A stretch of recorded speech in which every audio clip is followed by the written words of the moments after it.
So I am Rick Chafey with Ask the Masters. It is just before Christmas. I got the opportunity to sit down with Bob Haining from Pebbletec. He's got a few more devices at that company now where they're doing fire and water and also doing cast stone products for countertops and fire pits. So we're going to kind of chat about the history of Bob and even his wife Julie, because they've both been in the industry for years. Our friendship and our relationship over the years, and also kind of what's new at Pebbletec, what Pebbletec's all about as well, what their new products and offerings are, and just bring that to the table. So, good morning, Bob. Good morning.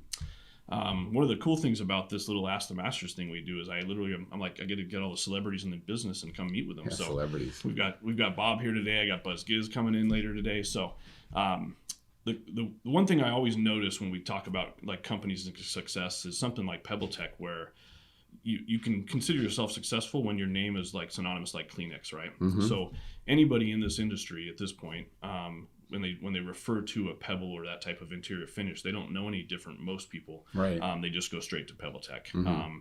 and that's partly because I think the quality level of the product and what goes on. But before we dig into kind of the company you represent, let's talk about Bob and where did Bob get started in the industry? How long has he been in the industry?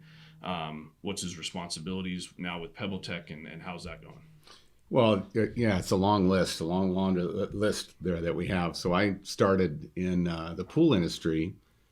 Actually, it's my only career job that I've been in my career is in the pool business. Wow. And started like 39 years ago. So I worked during college, and then after college, I worked at a family-owned company in the evaporative cooler business, and that was a seasonal business. So we thought we got to find something that will round out our season. So we bought a chlorine generator back in the days when a chlorine generator was not many people knew about it. It was kind of the new technology that was out there. And I took that product line on and hired a sales force and independent reps and so forth. And we did quite well with it. I don't know if everybody remembers the old Porpoise days, and they were out in Florida with a chlorine generator. I think it was the Creepy Crawly people.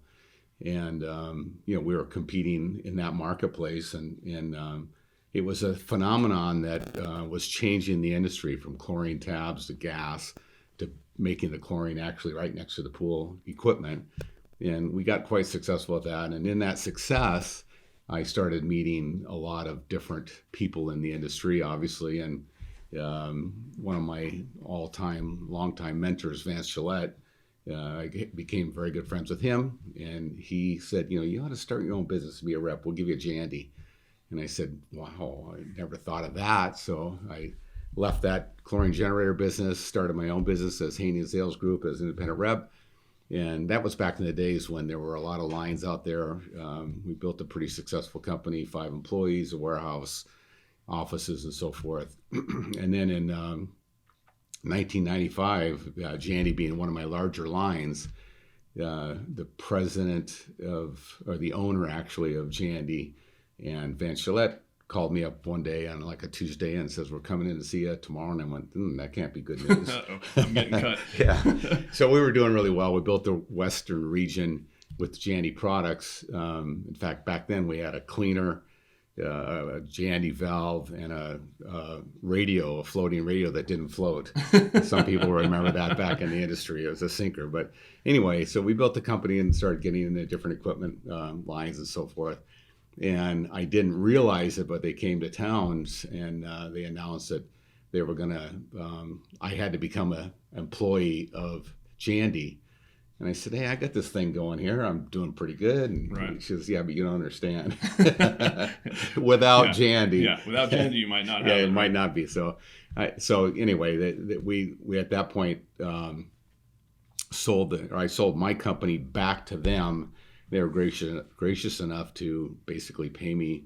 It was about an 11-year-old company, and I hired all my employees. They bought all my office furniture, my warehouse, and so forth. And we kept it running as Jandy at that point. All my other lines, I kind of parched those out to different reps that were here in Phoenix. Okay. And it's how my career started at Jandy. So I was there, 31 years or so. Wow. And, that grew. I think we were sold maybe 4 times. grew, became the vice president of Western Region Sales. Went from a really tiny company to a really huge company, and a lot of growth and a lot of fun on the way up there. Is that where you met Julie? Well, Julie, I always call her, that's my wife, Julie, is kind of a guy's girl. Like she would be in the mix, different trade shows and so forth. Everybody in the industry knew her. She actually was the first employee of Pebbletec. So wow. She was hired back to be absolutely the first employee of Pebbletec. And then you worked there about 20 years. Yeah, I took over and fired her. Can't work with your spouse. But and then so she left. We then started dating, and then eventually got married. But she left before we got married, and bought a franchise in a completely different business, in a gymnastics business. Smart enough to get out of the pool business and only one of the only people I know that got out of the pool business successfully. So funny side note, me and Bob have been friends for years. We've probably known each other for a dozen years. And because Bob supports the industry so well with Pebbletec, he's on a lot of the trips when we go to where A&A and Paramount and Pentair and all that. Jandy, he supports all those trips as a company. Mm-hmm. So of course, somebody's got to represent the company. So Bob's always there. And as long as we've lived in the same market, I mean, we're a 30-minute drive to each other, but we've probably been in the same market for at least since I was in the pool business. And forever. We've had dinner probably 10 times. And I think 8 of those 10 times have been in a foreign country. So we actually started joking about the fact that we live an hour from each other and we've never had dinner in Phoenix. Yeah, but we have great dinners in Paris. That's right. We've been in Paris. We've been to Switzerland. We've had all these amazing dinners across the world, yet never had one here. So now we're close enough friends now where we get together and have other dinners locally. I remember our first dinner we had. We said, "This is boring. We're in Arizona having dinner. This isn't any fun. Let's get on a plane and go somewhere." We're going to find a way to go somewhere, but. That just brings up the fact that, one of the things Pebbletec's done for years since I've known as well is they're just a huge supporter of the pool industry, mm-hmm. obviously at large, right? Mm-hmm. So everywhere that industry is going, whether it's you supported Genesis for years, Pebbletec, A&A, Paramount. You're always a part of those, Paramount's PACE program. So a big part of the education of our industry, which is part of what this whole project that we do with ATM and Ask the Masters was that we want to find a way to make the rest of the industry and the people outside of our industry much more aware of the education opportunities and the fact that there's very educated, experienced professionals in this industry, because our industry's not got the best reputation when it comes to those things. And so companies like yours that help support that are huge for us, because it's what's allowed the industry to kind of recreate itself over time and at least separate themselves from high quality to no quality. So and for one, I appreciate that. It's got me some really beautiful dinners in foreign countries, somewhat on your dime, I'm sure. But you guys are doing kind of the same thing now. Instead of just being Pebbletec, you guys are starting to segue and add more product lines. You're trying to revert back to your old days if you had a product rep now. But you guys obviously have purchased a fire and a water company. So you've got all kinds of fire features and water features. I'll let you tell me about that too. And then we've been working together too, kind of as you've created your cast stone, right? So we've done a couple of really amazing monster cast fire features, and even segued that into matching countertops and exterior environments that are in the same project. So and it's been a joy to do that. But let's walk through. First, let's talk about Pebbletec and what makes Pebbletec. Why is Pebbletec the Kleenex name? How did Pebbletec create itself so that when you refer to interior finish of a pool, everybody just says Pebbletec? Yeah, well, I think you can look back. It's a little bit over a 30-year-old company, and I give the credit to Ron Perkins, because he actually was the first guy that came in and created the model of Pebbletec.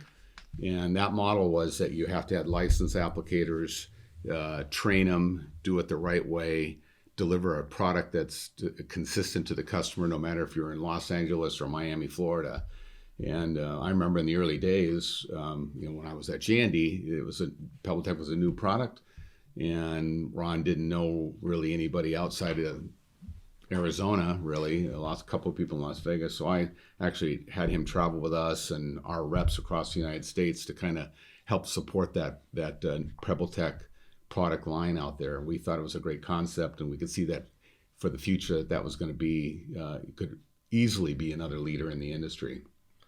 And that's so you guys just have done that. And so now over the years, you guys have created new product lines and more offerings, but let's talk a little bit about how the model you discussed a little bit, the fact that your installers have to be certified and trained, and the how you guys work together with your applicators to make sure that there's a cohesive relationship on a finished product, that Pebbletec will be there to back up the applicator and the applicator is there to back up their product, and we work together. And I think that's probably the key piece.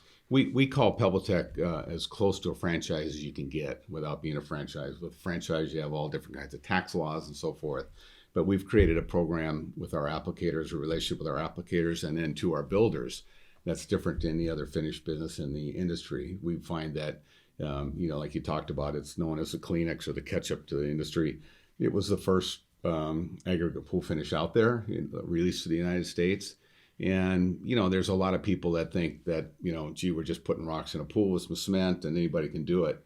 Well, a lot of people think they can do it. But again, we try to treat it as a franchise. So there's a certain formula, there's a certain process. We have QC teams that are on the field. We have a dedicated sales staff that call on builders and the applicators. So we want to make sure that there's a consistency there, and then the support. There's nothing more important than the brand name of Pebbletec. So we don't want a customer, a builder and a customer, that if there is a problem, no matter what the problem is, we get involved in it. We interject ourselves into that either on a QC level or with a salesperson, and make sure that customer, that ultimate retail customer, is happy with their product. Well, I think your product is one of those products that is unique to the fact that you need good manufacturer backup, because the reality is the buying public doesn't know who, like my local market, Cal Plastering is. If there's a pool issue, Pebbletec sucks, or Pebbletec screwed it up. And if you don't carry those relationships through to back up your product and make sure it's applied correctly, the failure, we do a lot of glass tile and tile failures too, and a majority of those failures initially are pointed to the thin set or the waterproofing or the grout, and the reality is most of the times it's not the products, it's the way they were applied. And if they're applied incorrectly, and then the same, so when it's applied incorrectly or poorly, the first thing that happens is, well, it's the product's problem, and they get the name. So if you don't support your product, you can ruin your name quickly. Right. Yeah, absolutely. And your product's that way. I mean, shotcrete, there's all the other parts that go to the pools, and even a pool pump for that matter. Even if we install it wrong, most likely it's going to perform at some level.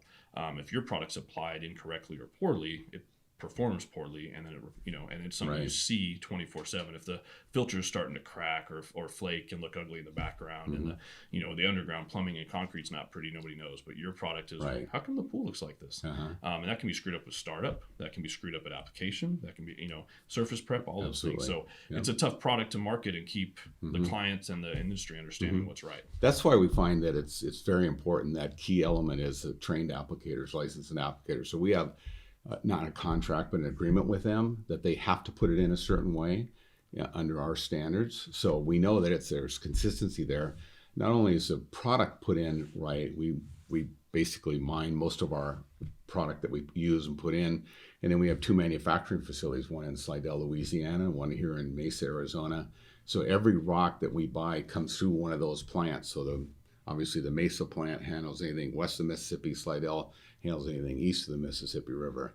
But each product comes in there. It is graded, sifted, washed, heated, dried, and then put in a bag, and then sampled, throughout the production process during the day to make sure their consistency is there. We're one of the only ones that does that with all of our products. Competitors buy from an open mine. It goes in a bag right at the mine, so there's a chance that something could happen. So people think, what's the difference of a bag of rocks? People say, well, it's just a bag of rocks. Well, it's not. It's a man-mined product. So you're digging down in the ground, harvesting those rocks, different sizes. You may be out in the Mississippi River harvesting gold rock out of the Mississippi River down on the bottom. But, you think about that. You could be scooping up many different things, dead dinosaurs, burnt trees, metal, things like that. So, you want to make sure that it's processed properly, and that's where it starts. I always say that, when people walk in that backyard, they may look around and obviously the visual appearance of the backyard and the landscaping and everything's done. But one of the first things they notice is that Pebbletec finish, the finish of the pool, the color, the vibrancy, and actually how it looks. And that's probably one of the more expensive items that they put in that pool. We want to make sure that is satisfactory to everybody, the builder, the homeowner, and so forth. So well, it's the cap on top. It's the icing on the cake. So even if you screw up the shape of the pool, it kind of gets blended in the landscape. If if it's not as deep as you might have liked it, all those. But you got to look at the color and depth and perception of your pool every time you walk out there. Right. If you miss that or it comes out wrong, obviously you're going to be unhappy every time you walk out back. You see it every day, or you feel it every day when you're in there swimming in it. Oh yeah.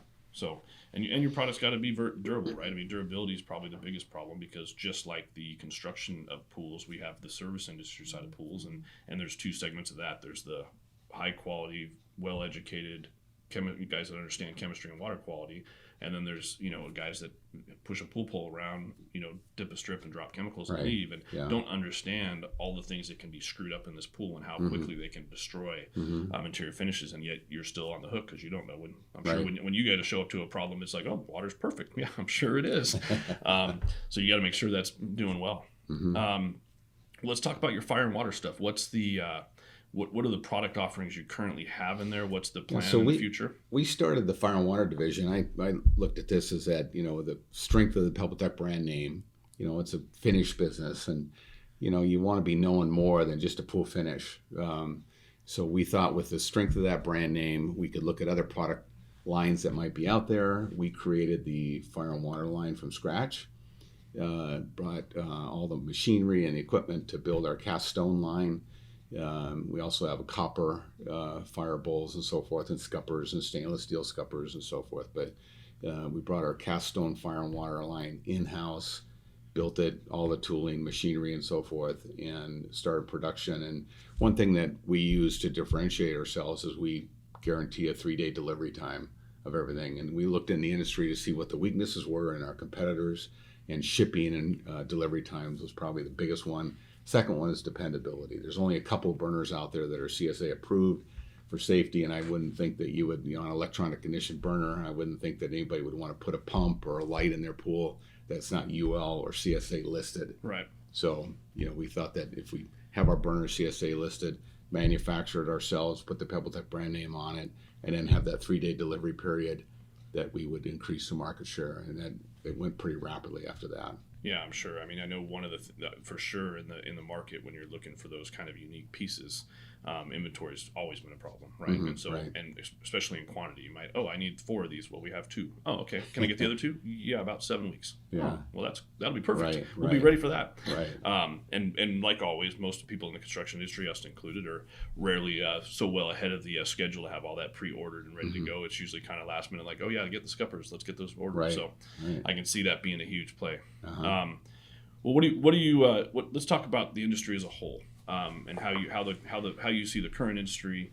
What do you see good about it, bad about it? What kind of changes do you see we should be making as an industry? I think that we better. I think we need to sit back and take a look at our industry. There's some changes coming around out there. I mean, we've all been in it now for a long time. When you ask the masters and you talk about the Buzz Gizzes and Vance Gillettes and all the people that have been around forever, they've seen a lot of transition in this business. It kind of stayed the same, but there's been transition. I think there's more coming to it. There's a looming recession that people talk about. I'm not sure how strong that'll be, but there's this other thing called the millennials. And the millennials are changing the world. I know that like in 2017, 47% of the millennials that bought homes never went to that home to see the home. So you think about that. How do you buy a home and not go see it? Well, you got Zillow, you got Google Earth. They drive around the neighborhood. The last thing they want to see is a real estate agent taking them from house to house. They can make up their own mind. But then the second part of that is they're not typically the same kind of customer that a lot of us in the industry are used to. They're more of a smaller, closer knit. They don't need the frills. Their homes aren't as big. But one thing they really want is a backyard environment. Now that backyard may not be as big as we're used to, but they want outdoor living. So we tag that in with our fire and water line, that you could have a small water feature, even a small pool, but they want fire and water and just decorative elements out there in their backyard. Secondly, we see that there's a lot of change in our pool building nation out there. They're aging out. A lot of times they're either selling, having the general manager take over, or have the kids take over.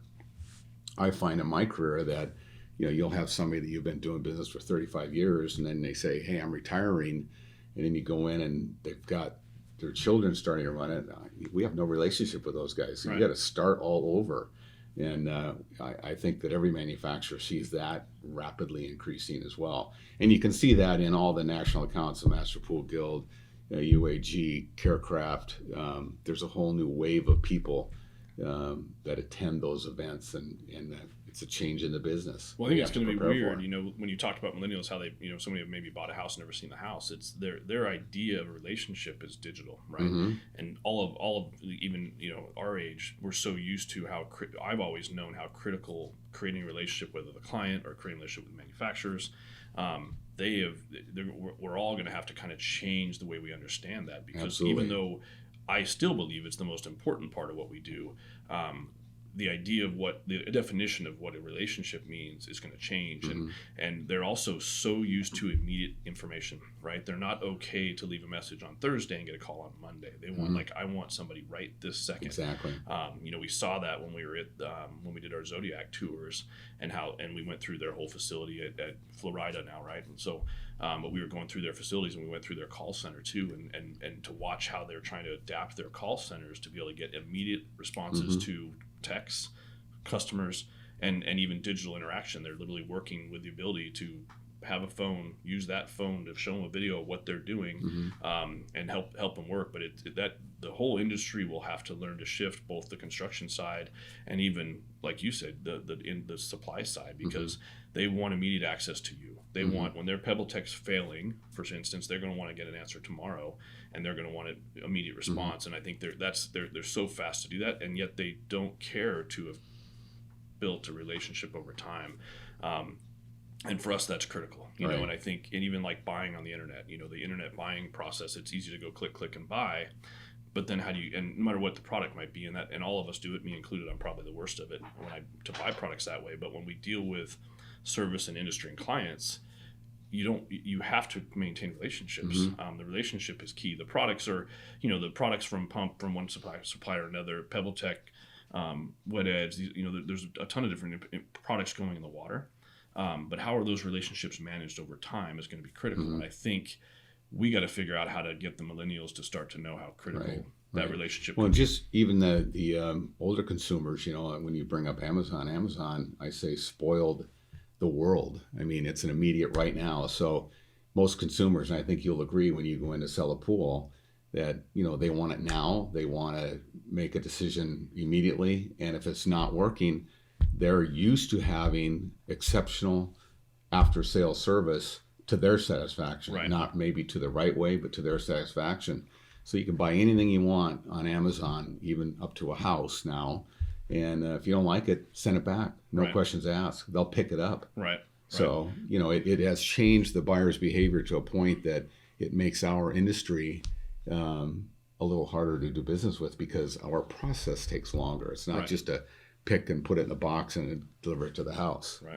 Yeah, there's no doubt. I mean, and I think that we got the workforce issues we're dealing with as well, and that's probably because of twofold. One is the millennial workforce is different as well. Their desire to have things is less. The more things they want is experiences and time. Which is the opposite of most of people of our generations, which was we wanted to have stuff or have the money to have those experiences, but I think they're finding a better balance, to be honest with you. And I think that, and so we all can learn from that as well. I mean, I know even our company 5 years ago, we nearly ran ourselves in the ground with working excess hours and long days and weekends. And it took one of our younger employees actually to kind of even point that out to us and say, hey, this is not correct. This is the old style. Well, it just became habitual, right? We didn't realize that we were impacting lives that way, and not our own included. I mean, we kind of realized it, but you just look past it because it became normal. And they're actually flexing the muscle to say this is not normal, and we don't want, we do not want to work like that. We do not need these things. We would rather spend time with people or time in places. And so, like you said, with the backyard environments, that's that part, right? They don't need a McMansion, but they want a place that they can hang out with friends and relax and enjoy the time. Yeah, cool place to hang out. And they'll have, because they're going to have more time than we ever had. And so now we need to create those environments where they can spend the time. And so, absolutely, as an industry, we'll have to continue to learn that. and manage that, right? It's just part of what we do. The other crazy thing I see in the industry that has changed because of digital is it's causing more pool builders and more pool construction professionals to build things that they don't understand, right? Because back in the day when I went to sell a pool, even 10 years ago, I would sell what I could sell because what I knew, and it's mostly what I brought to the table is what they would be experienced to, or my local market, right? Now, when you go meet with a client, they've looked at pictures from across the globe, traveling, and they don't have to travel anymore because it's brought to you, right? The high levels of society used to travel and see all these amazing things, and that's why they were creating these amazing construction projects. But now everybody travels sitting on their couch, and they get to see everything in the world, and they can find it and search it and bring it up immediately. And so we create all these ideas on paper, some built wrong, some built correct, but they look beautiful on a picture. And they get brought into a meeting with new clients, and now that, hey, I want my pool to look like this. And then we get pool builders accepting that challenge, but not getting the information and the knowledge they need. And then they get a product installed incorrectly or pool built incorrectly. And so I think as an industry, we have to recognize that that's getting worse. And education is going to be more key. Right.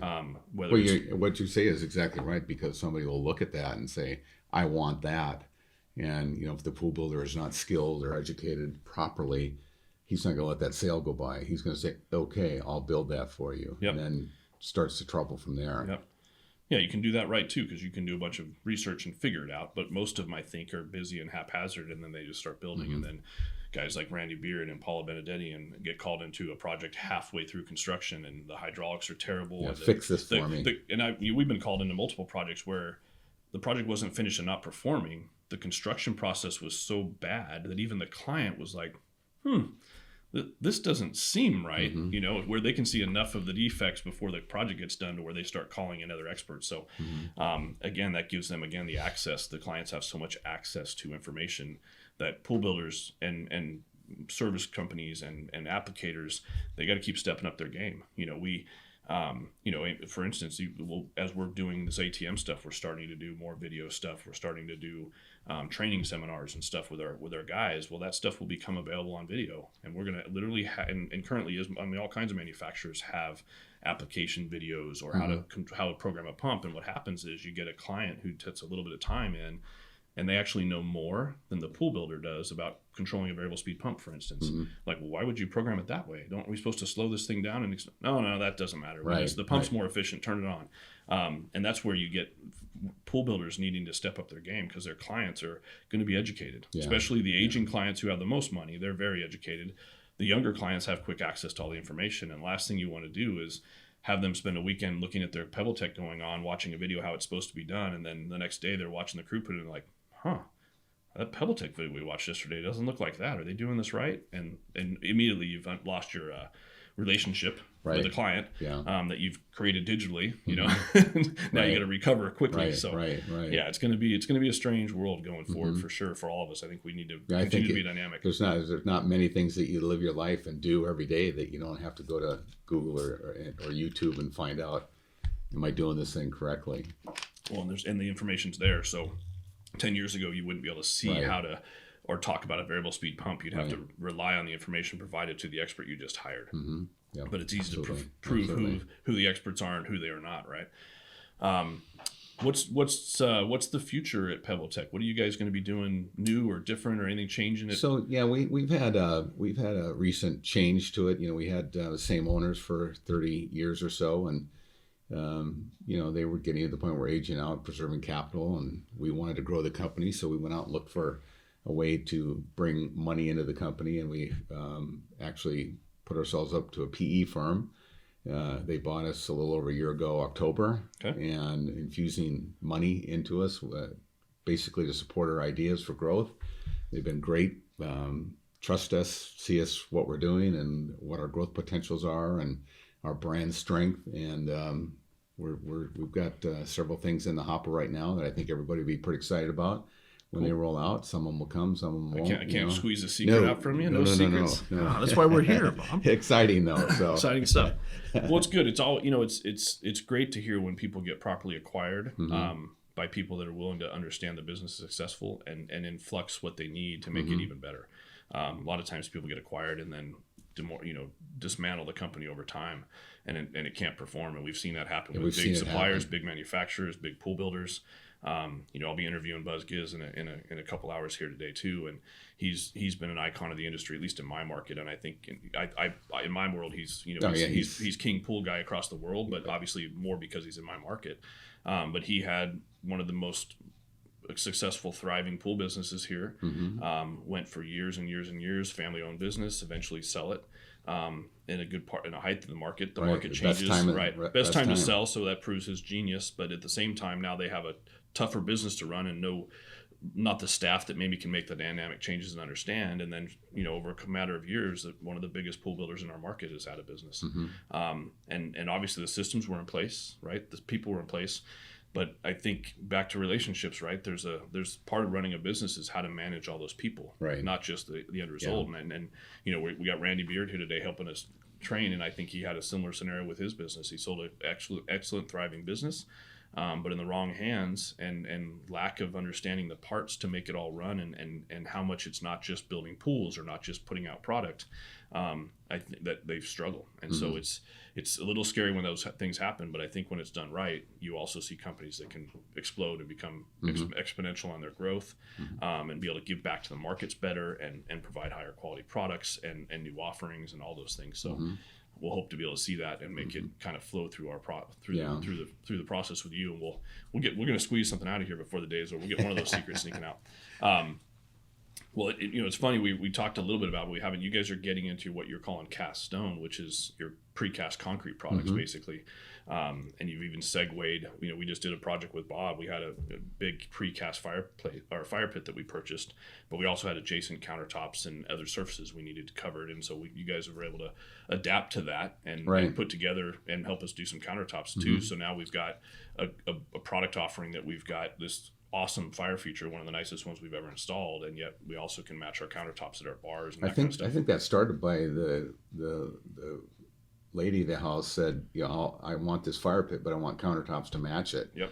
And you said, hey, can you do this? And we said, absolutely. We've got a shop that can accommodate it, and it was really one of our first countertops that we did. One of them was like 38 inches wide by 14 feet long. We poured that in a one piece at our shop, transported it to the job, and then a nice barbecue top too. That turned out we don't really do nice. anything easy, so we're gonna do it the first time. Let's see how big we can. We think at the first time, if we get a Rick Chafey project and we are successful with it, we're onto something. Absolutely. Well, I think the client loved it, but I think that's that relationship goal. The ability to have people to talk to, the ability to say, "Hey, Bob, here's what I want to do. Can we do this?" And we do that with Pentair. I really enforce that when people ask. I'll hear somebody will downgrade a company even online. They'll just want to destroy some. This pump sucks. This company's like. Right. I don't think that's reality. I think the reality is that if you have the right relationship with those suppliers, look, Pentair, Jandy, Hayward all make great pumps, right? If you've got a great rep and you've got someone who can handle your problems, you'll be happy. But also their pumps fail. It's going to happen. It's going to fail. It's either, when you put out millions of pumps, you're going to have problems. And if you got monkeys and people that don't have an experience installing them, they're going to screw them up or underplumb them and make these pumps work too hard or run them dry. And then if you badmouth that, if you don't have a relationship though, you might feel like that company doesn't have support for you. But you got to create those relationships. Right. You can't call once and say, "Well, hey Bob, why won't you do this for me?" Right. Well, in review that we kind of talked about that and teed that up today. That that you can have that pump or filter or Pebbletec or an aggregate finish out there in the pool, plaster, whatever it is. And, most times the manufacturer would love to stand behind it and fix it. But if you get, people that are out there, a customer base, either builders, service guys or something that may not be as highly trained as you'd like them to, and they don't know how to get to the answer or how to solve the problem, that's when you start running into problems, exactly what you're talking about. And that's why our brand has always been synonymous with, if you got a problem, people know how to get to us to help them. I mean, we've tried to establish ourselves that, with a dedicated QC team, dedicated sales team, relationships throughout the national accounts and so forth, people know how to get a hold of us. And they, it's you got to look at the manufacturers that know and trust will stand behind their products. Absolutely. To make it successful. You're always going to have that on the internet where somebody's going to do something, but to me, that's always a sign that whoever they talked to did not satisfy them at that point. Correct. Well, and I think you find a lot of it too is they've tried to satisfy too many times, and it's not it's a two-sided equation, right? You got to bring it. My game has to be good enough that when I call Bob with a problem, he knows that most of the time we do the right thing. So there's really a problem here, not like, oh, we got Rick calling again. Yeah. Another crappy, shotcrete job. So obviously it's going to point to us because there's a leak in the pool, and that's somehow Pebbletec's fault. You got to own it too, and I think that's what I see most of these guys, that they can't own it. It was funny, instant information, right? Somebody was posting on Facebook about an unhappy relationship or problem with one of the manufacturers, and it was complaining because he sat in the sun for 20 minutes waiting for the tech line to get back on the phone with him to get an answer that, one, I know off the top of my head, two, is certainly in the instruction booklet, and it's actually on the door of the automation panel. If he had just looked at the door, he was trying to control how do you program a valve on an automation panel, and he was livid with the fact that Pentair couldn't respond, or whoever it was couldn't respond fast enough to this guy, and he had to sit in the sun for 20 minutes. Well, if he'd taken 5 minutes to Google it, he could have got it. If he had actually read the book that came with the product, he could have got it. If he looked at the door, it would have explained it. I don't see that being any manufacturer's fault. That's you being lazy and not doing your job. The tech line is not for them to reread the instructions for you. The tech line's for, like, I've done all the things it says to troubleshoot the problem. Now it's not working. So the reason the tech line can't get there fast enough is because there's 80 guys like that asking terrible questions or not doing their own job. So my experience has been, as long as you're doing your job well and you've done everything you can, and that's when you reach out and ask for help, and then you get the help every time. Yeah, So absolutely. What you guys just got back from Ireland? We did. How was that? And it was winter there. Yeah. Was it cold? Going back in August, so we'll get a different view of it as well. But yeah, it's a beautiful country. I mean, even in the wintertime, the countryside, rolling hills, the ocean is unbelievable there. I mean, both Rick and I share, swimming, right? Yeah. Both Rick and I share the love of sailing. So, I'm over there on the ocean looking at, boy, that'd be a nice place to sail, thinking about it before we got to the ocean. Then we went to, I think it was called the Mirror Cliffs. It's a famous spot out there. You go to the side of the cliff and it's, I don't know, 100 feet down to the ocean. You look out at that ocean, you're going, I'm not sailing out there. And this was like, deadliest catch stuff out there. Yeah, smashing water against the hills out there and everything. But yeah, beautiful country, and food is good.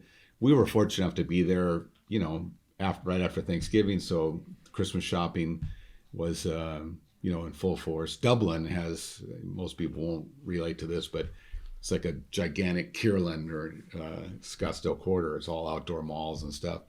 Main streets, and they shut those things down at night. It's just jam-packed with people carrying bags and happy. And I'll tell you one thing that is different there than here is everybody eats and drinks all day long. So you cannot get into a pub or a lunch spot, really, it's just packed. It's just packed. Huh. Just packed. I know you're going there in August. Yeah, we'll be going with you in August the same time you're there, so we should have a good time. It's a great place. Well, it's part of those relationship building things, and it's part of giving back to the industry and keeping involved with all the people around you to create those relationships. Yeah. So, and that's the point. I mean, that's earlier on you said, why do you do these things and travel like that? We look at it as we love to do it. I mean, you get a nice vacation out of it, but there's not a better way to have as many builders in one spot that you can focus on and build good, strong relationships, friendly relationships throughout the years in these trips. And, my hat's off to the manufacturers that support the trips. And I'm proud to be the vendor sponsor to most of them out there that, for them to think enough of Pebbletec to invite us along with them. Yeah, I mean, I think, we talked a little bit too, like we do with the Genesis side. You guys have been a sponsor of that for years. We're doing, you come to the Paramount Pace program, which is, again, it's one of Buzz Gizz's deals he does, but he brings the biggest pool builders in the country together and helps them help each other. That's, that is part of the bread and butter of what we're doing with Ask the Masters is we want access to people to have access to other masters. It's not about access to me. It's it's the reason we're doing this interview. It's access to who's Bob, what does Bob represent, and what company does he represent, and we're doing that across the board now. We're actually today we're also doing an interview with a amazing landscape lighting designer because our worlds start to cross over, and most people in our world get involved in outdoor lighting because they're doing outdoor environments. And so the goal here is to kind of create an access portal and funnel to all these amazing masters of different parts of the world, in the outdoor environment industry and even the construction industry for at large. But we want to make sure as we build our audience, we're bringing to the table a huge benefit to them, and bring benefits to our manufacturers that sponsor us as well. But the idea is get that information.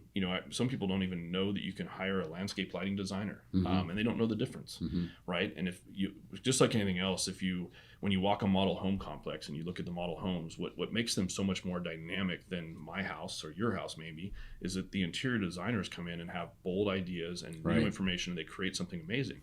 Same thing on the pool design side. If you're just designing in your own little micro world, you're not going to see all the grand things you can do. And when you get to landscape lighting, same thing. We've got landscape crews and we throw lighting out all the time, and we're pretty good at it. But when you bring a lighting designer to the table, and we've used Jan Moyer, who's coming in today, we've used her on a couple projects that can afford them. It's not right for every project, but the difference between our ideas and what we think we are doing right, and someone that's properly skilled and a true master of her trade in doing lighting design, it's award-winning difference. I mean, you can walk out and see how much better and how it was lit correctly. And it's not just adding more lights, it's where to light it, how to create shadows, how to get rid of shadows.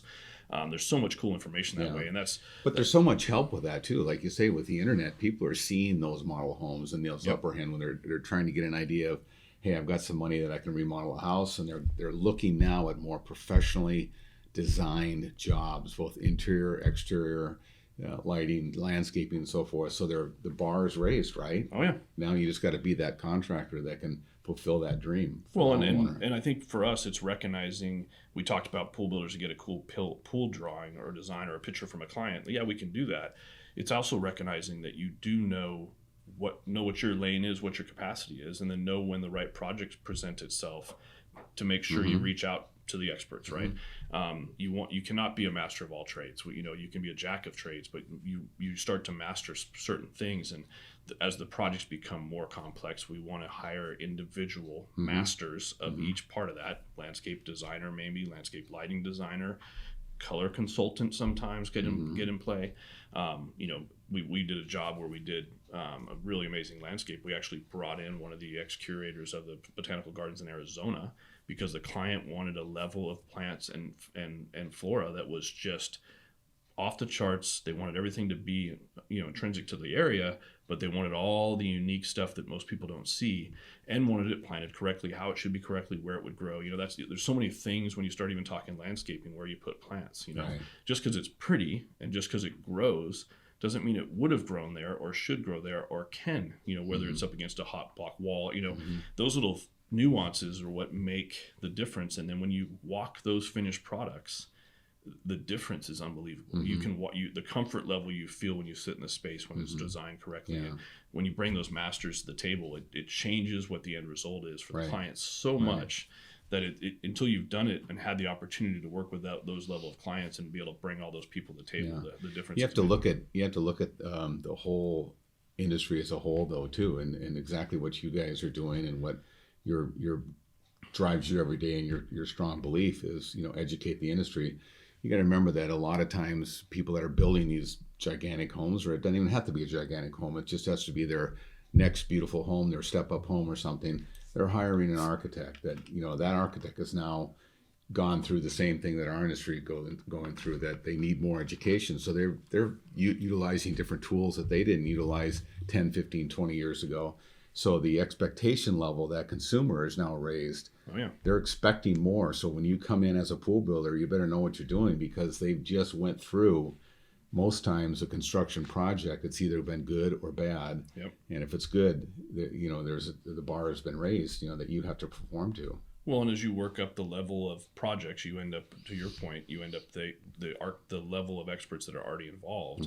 And so if you don't have some expertise when you come to the table, they'll all recognize it quickly. Right. You can't walk in the backyard with a yellow tablet anymore. Right. You kind of get laughed out of the room if you have to sit down at a table with a structural engineer, an interior designer, the client, the architect that they've hired. They got an award-winning architect that's been published 50 times, and then you come in and it's like, Oh yeah, we do pools. You know, you got to understand their language, Right. terminology, Absolutely. and you got to be able to contribute to the what I see most uneducated pool builders or especially on the design side is they actually take away and ruin the original intent of the architecture, or not even recognizing how important certain aspects of architecture are. And so, you know, we part of the education programs that we're all involved in now, we're teaching things from the structural side of a pool, the hydraulics of the plumbing, but we're also going to talk about the history of architecture and the styles of architecture and what does it mean to be a craftsman style. What is, when you hear a lot of people like Frank Lloyd Wright, what does that mean? Well,